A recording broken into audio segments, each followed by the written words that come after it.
Mais d'abord, ce témoignage exclusif. Il y a un an, une femme tuait sa mère à coups de pelle dans l'Aube à Viapre-le-Petit.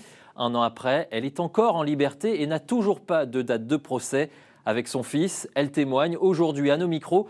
Elle demande à la justice de la juger et de la prendre en charge car elle craint la récidive. Clément Meunier et Olivier Meyer. Alexandre est un homme abattu. Il a profité de ce week-end pour se rendre dans la maison de sa grand-mère, tuée il y a tout juste un an.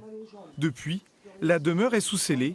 Malgré tout, elle a été cambriolée pour la 3e fois. Je m'aperçois qu'on peut cambrioler des maisons inhabitées de plus en plus sans que ça puisse inquiéter personne.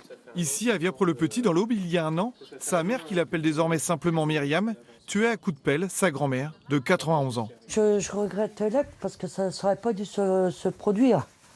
À force d'avoir tout le temps des reproches. Et j'avais toujours dit, le jour que je lève la main, cette personne-là m'aura vraiment poussé à bout. Alcoolique depuis des années, Myriam a commis l'an passé l'irréparable. Un traumatisme pour son fils, désabusé.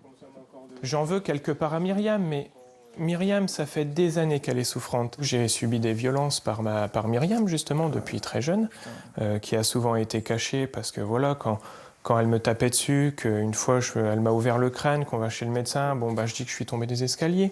J'ai peut-être dû voir une assistante sociale ou deux. Après, j'ai eu la chance d'être recueilli dans une famille qui m'a fait évoluer et qui a fait qu'au jour d'aujourd'hui, j'en suis là. Et aujourd'hui, c'est un cri d'alarme qu'Alexandre veut passer sur le danger que représente sa mère, toujours en liberté. Myriam, elle peut rentrer dans des colères noires quand elle a bu.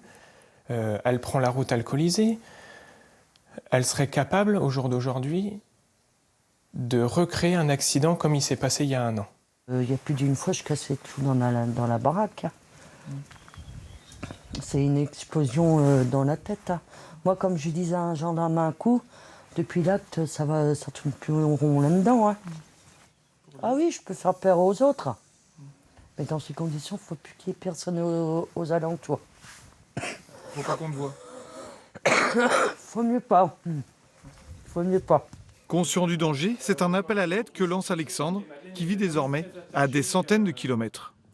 Quand on appelle les médecins, il n'y a rien qui bouge. Donc des fois, j'essaye d'appeler la gendarmerie. Donc des fois, c'est extrêmement long. Maintenant, j'enregistre tout sur mon téléphone avec le dictaphone. Donc j'ai des conversations qui sont, au jour d'aujourd'hui, intenables. Désormais, mère et fils veulent sortir de l'impasse.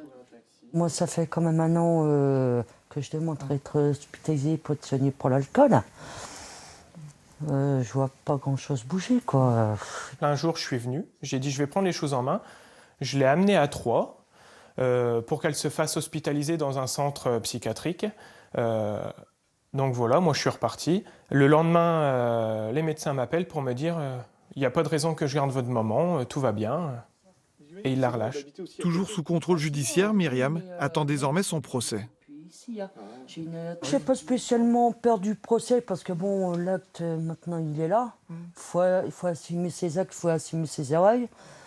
D'une manière ou d'une autre, je vais en payer les conséquences, certes.